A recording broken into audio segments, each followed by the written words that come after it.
Bonjour et bienvenue à l'émission Bonheur Total. Vous devriez justement savoir à quel point vous allez apprendre des choses intéressantes aujourd'hui. Invités, chroniqueurs, des sujets tous très différents des uns des autres. C'est ce qu'on appelle le Bonheur Total à cette émission. Le sujet de Pascal aujourd'hui, parce que là, son livre, justement, c'est Gagner au jeu des échecs amoureux. Puis souvent, on se pose la question, comment ça se fait qu'il y a des femmes ou des hommes qui se retrouvent toujours dans les mêmes patterns puis qui réussissent jamais à s'en sortir et à trouver finalement le bon ou la bonne fille? Mais nous, on se pose la question, là, aujourd'hui. Mais eux, est-ce qu'ils se la posent? C'est ça. Parce qu'en fait, pour rebondir sur ce que disait Christian, la différence entre les gens malheureux, les gens heureux et les gens très heureux, c'est que les gens malheureux pensent qu'on est sur Terre pour souffrir et que le bonheur, ce sont des petits moments qu'on grappille à droite à gauche. Les gens heureux dont faisait partie Christian dans la première partie de sa vie, ce sont des gens qui sont arrivés au bonheur, ils ne savent pas comment. Puis ils en profitent, mais ils ne savent pas la recette. Et un beau jour, plouf, le vent peut tourner et ça peut être un drame. Ou alors les autres vont leur dire ça durera pas. Les jaloux, là, ça durera pas. C'est pas normal, ça durera pas. Puis on finit par se dire, maintenant, ça durera pas, on n'arrête pas de me le dire. Et boum, le vent tourne. Et les gens très heureux, dont je fais partie et dont mes clients font partie, sont des gens qui ont compris comment accéder au bonheur et surtout comment le maintenir. Donc, gagner au jeu des échecs amoureux, pourquoi on est tout le temps malheureux en amour? C'est parce que on va tout le temps dans les mêmes processus. On fait partie des gens malheureux qui ont acheté que dans la vie, c'est normal, on ne peut pas tout avoir. Ou je ne mérite pas d'avoir quelqu'un d'extraordinaire, ou ça n'existe pas un bon gars. C'est ça, voilà, où je joue à pêche-canard et puis j'attrape celui qui court le moins vite ou celui qui me saute dessus, puis je vois ce que je peux faire et puis on se fait les dents comme ça, mais on se les casse parce qu'au bout de plusieurs échecs amoureux, eh bien, on a la confiance et l'estime dans les chaussettes. Et le plus dramatique là-dedans, c'est que au fur et à mesure, on attire de plus en plus des gros prédateurs. Plus la confiance et l'estime dégringolent, c'est inversement proportionnel, la confiance et l'estime dégringolent et les prédateurs augmentent. Donc c'est ce qui m'est arrivé aussi avec deux conjoints, plus d'autres dont je n'ai pas parlé parce que les deux étaans bien gratinés, ça suffisait à remplir un premier livre, le syndrome de Tarzan. Mais on s'entend que le deuxième, j'avais un modèle de 1975, 15 ans de moins que moi, et j'avais échangé le modèle précédent qui était un modèle de 1952, 10 ans de plus. Eh bien, je pensais qu'il avait toutes les options. Il était pire que le précédent. Et le pire là-dedans, c'est que heureusement j'ai arrêté la collection. Comme on dit en bon québécois, j'ai mis ça sur la glace, parce que le suivant, ça aurait été l'antéchrist ou le diable lui-même. Donc j'ai bien fait d'arrêter. Et là, qu'est-ce que je me suis dit? Je me suis dit, mais bon sang, pourquoi j'attire tout le temps des gens qui sont en déséquilibre? Eh bien, au début, je pensais, figurez-vous, que les extrêmes s'attirent et que c'était mon grand équilibre qui attirait les grands déséquilibrés. Parce que j'étais consciente que j'attirais quand même des hommes déséquilibrés. Je voyais quand même leur parcours, mais je me flattais de penser que c'était mon grand équilibre qui les attirait. Et toi, en tant que mère Teresa, tu pouvais les aider. Grâce à toi, ils allaient pouvoir atteindre l'équilibre. Super Pascal à la rescousse. Et oui. Et donc, j'ai coulé avec.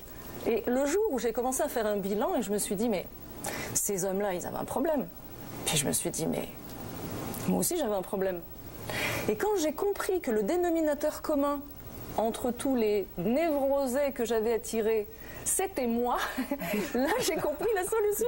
Je me suis dit, ça y est, si je me change moi, je vais attirer une autre catégorie d'hommes.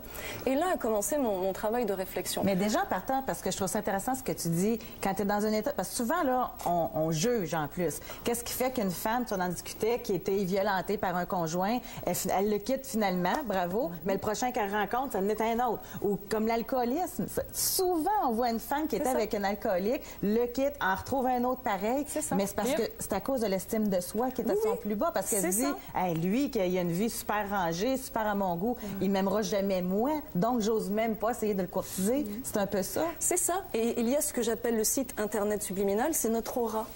Et il faut comprendre que dans notre aura, tout est inscrit, notre histoire y est inscrite. Nos expériences, nos réussites, nos peurs, tout y est.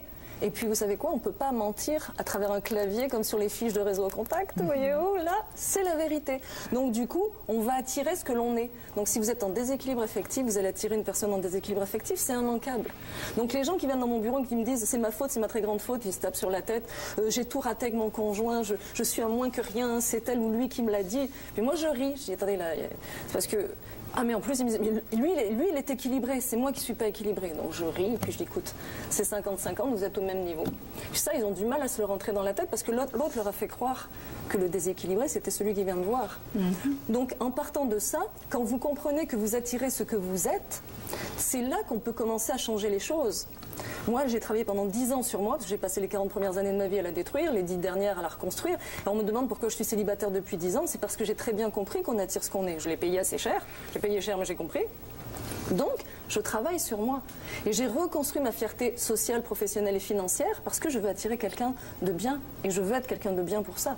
Parce que quand on rayonne, on attire un soleil. Donc, tant que les personnes qui tournent en rond et qui ne cherchent pas à comprendre pourquoi tourneront en rond, elles auront toujours le même résultat. Donc moi, ce que je leur propose, c'est de faire quelque chose de différent, juste pour voir si ça change les choses.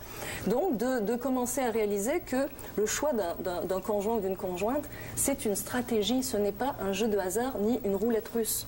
Si vous avez acheté, vous êtes milliardaire, vous achetez un magnifique jet et vous avez à recruter un pilote. Est-ce que vous allez prendre une femme pilote sans regarder du tout si elle a son brevet ou quoi que ce soit, juste parce qu'elle a un beau décolleté, ou vous, mesdames, un beau pilote qui a des beaux yeux, mais vous cherchez même pas à savoir s'il a son brevet de pilote? Non. Non, mais la plupart, oui.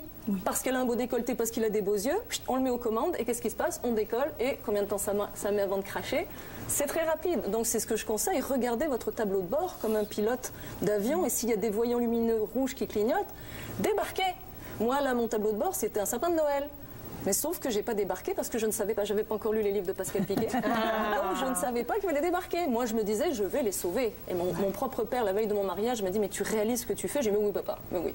Dans le genre tout est sous contrôle. Il a pas ses brevets de pilote mais tu vas voir. Ça va, je vais le sauver. Oui, ben oui, je vais le sauver. Je vais le changer. Ouais. C'est ça. Donc on a non, mais c'est drôle comment l'humain est fait. Tu sais, t'engages quelqu'un, je sais pas, pour tondre ton gazon chez vous. Puis tu demandes quasiment son pédigree pour savoir s'il est honnête. Oui. Mais tu fais entrer quelqu'un dans ton cœur, dans ta maison, dans ton lit. Puis, ah ouais, tout de suite, ça fait une semaine que tu es ensemble, tu déménages, tu veux-tu des enfants, tu veux-tu. Tu sais, c'est. Mais là-dessus, ça commence par le lit. Ça c'est encore plus fou parce qu'encore tu le fais monter dans l'avion. Mais tu le fais rentrer dans ton lit. Et après, tu lui demandes comment il s'appelle et qui il est. Ça c'est quand même fort aussi, je l'ai fait, je l'avoue, je l'ai fait. Mais à la réflexion, est-ce que c'est pas fou de donner son corps comme au poker, là, tu mets ton corps sur la table pour voir si c'est la bonne personne ou pas. Mais ça ne peut pas être la bonne personne, parce que si c'est un homme, ben, il aura eu ce qu'il voulait sans avoir eu à se battre, on lui aura sauté dessus.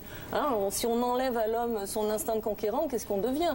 Donc lui, il a eu, même sans le demander, ce qu'il n'a pas voulu, mais il en a profité, il s'en va, il se retourne même pas. Et la madame est complètement terrifiée de se dire, mais bon sang, mais comment ça se fait qu'il me rappelle pas? Puis en plus, c'est parce qu'il y a peut-être une histoire sur 100 qui fonctionne comme ça. Oui. Puis on se dit, ben ça a marché, elle. C'est la roulette russe. C'est vraiment la roulette russe. Donc c'est de réfléchir, c'est une stratégie. Attention, j'ai pas dit que je suis contre les one night, hein, on s'entend. Ça c'est encore autre chose, c'est un autre registre. Mais il y a quand même la différence entre baiser, pardonnez-moi l'expression, mais j'en ai pas trouvé d'autre, faire la sensualité et faire l'amour. Donc baiser, c'est nourrir sa névrose et nourrir la névrose de l'autre. Le mot névrose n'est pas une grossièreté, c'est un trouble du comportement, hein, c'est un déséquilibre. Donc on ne fait que nourrir sa peur de la solitude et puis son besoin de sexe. On va pas bien loin, il y en a toujours un qui est frustré dans l'affaire. Souvent la femme, mais bon. La foi. Donc le deuxième, c'est faire la sensualité. Donc faire la sensualité, c'est avoir une relation sexuelle entre adultes consentants et les deux ont du plaisir. Il y a des belles histoires comme ça. Tu sais, on se croise dans l'Orient Express, puis on passe la nuit ensemble et hop, on se décroise après. Ça, c'est joli aussi. Je l'ai fait aussi. J'ai pas que baiser. Ah oui. J'ai fait aussi la sensualité. Mais ensuite, la dernière chose que je n'ai jamais faite, c'est faire l'amour. Et ça, c'est vraiment mon objectif de vie. Quand j'ai réalisé en écrivant mon premier livre que je n'avais jamais fait l'amour avec un homme, mais que j'avais eu des relations sexuelles avec des névrosés, ça m'a giflé. Et aujourd'hui, mon GPS est branché sur l'homme avec lequel je ferai l'amour, alors qu'avant, j'avais un radar qui me signalait toute présence humaine, tout déséquilibré à la même hauteur que moi, je sautais dessus et je le traînais à la maison. Donc c'est ça, c'est faire l'amour. Donc si votre stratégie, votre objectif, c'est de rencontrer la bonne personne, votre partenaire de vie, de cœur, de corps, eh bien, il y a des consignes de sécurité à respecter qui sont dans mon livre. Faites attention. Si vous couchez le premier soir, c'est fini.